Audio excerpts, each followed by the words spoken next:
reminding me about that issue that don't drink too much because you can get very, very sick. And I think that example might be shown again tonight. Hopefully we can get up to that point. But I do have a story that I did bail him out once with Kathy when he did get excessive. And we were out drinking one night, and he was like, oh, anyways, he got sick. And he threw up on his shirt, and he goes, oh, Kathy's gonna kill me. I got vomit all over my shirt. What am I gonna do? So I told him, I said, look, I go, stick $20 in your pocket, right? And I said, when Kathy asks you what happened, go, look, Kathy, I wasn't drinking, I was drinking, but I wasn't sick. Some guy threw up on me, and he gave me $20 so that I could get it dry clean. So he's like, oh, Paul, that's a great idea. So I give him $20. He puts it in his pocket. He heads home. Kathy goes, you've been drinking? He goes, no, Kathy, I haven't been drinking. A guy threw up on me, but he gave me money. And it's in my pocket right here, right? So Kathy reaches in, pulls out $40. She goes, there's not $20 here. There's $40 here. He goes, yeah, he shit my pants too.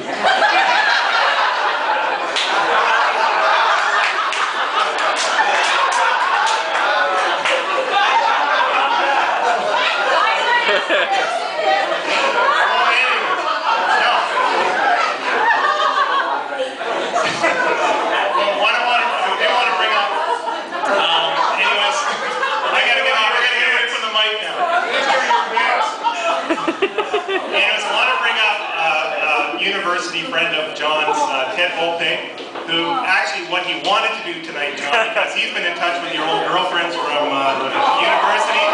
He wanted to invite a couple of them, but he thought it might not be a good day. Good day. So anyways, Ted Volpe, again, a proud forester. Better make this higher. Yeah, Lord.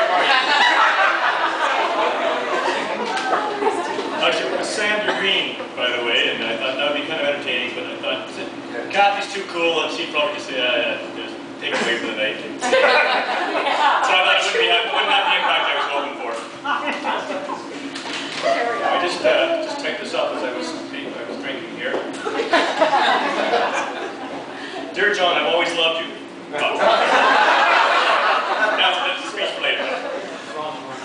John and I have known each other for ever since university, about 30 years. We were both 3 or 4 years old, I think, at the time. I used to ever graduate from U of T.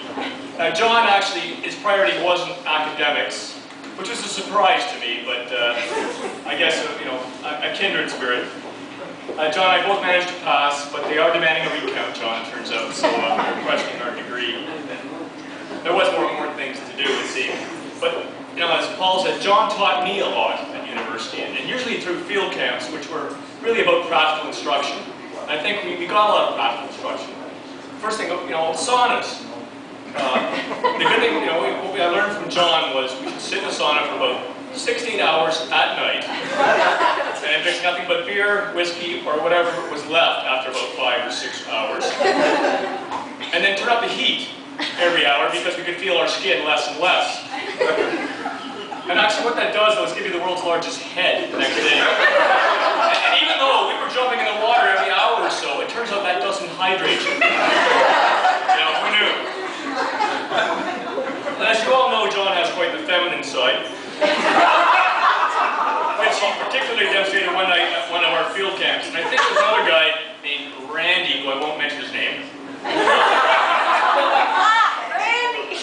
That night we thought it'd be a good idea, after a few more bracing liquids, to get out of our clothes, apart from our underwear.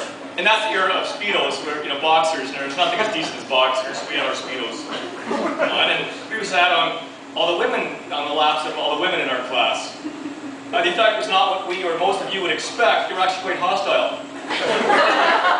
As one of them put so eloquently, get the F off of me or I'll stick a fork in your eye. I learned that's not what women mean when they say get in touch with your feminine side. Thank you, John, for that. Something he also tried to show me was how to be your professor's favorite. His name I cannot remember. But anyway, what you do at a field camp, you show up drunk or hungover, you get your choice, to every day at field camp. You sing at the top of your lungs, all day on the bus so that all the sober people, luckily there wasn't too many, but there was a few unfortunately, who were ready to quit forestry school and asked us to be quiet. I don't think we really understood what they meant by that. But be aware enough of your surroundings so that you can actually pass the course, which really pissed him off, the professor off, because he couldn't actually fail us. So we're actually doing enough of the work. And then, make sure the person in front of you on the bus sticks his arm out and gives somebody the finger, the professor the finger. So all the professor sees is John's head and an arm outside the bus with a finger. This is highly effective. And John wasn't ever considered the teacher's pet. That was his name.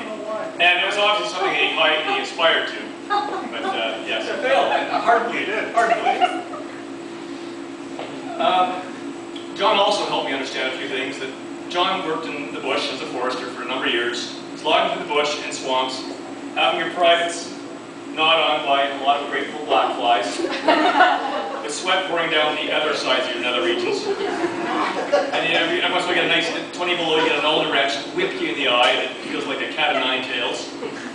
And he thought there might be an alternative way of living.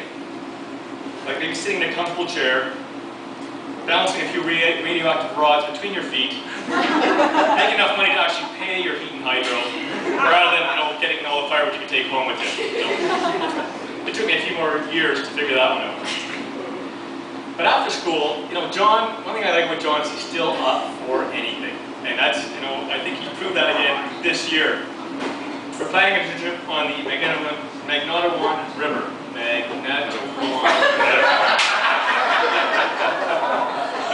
need phonetics here.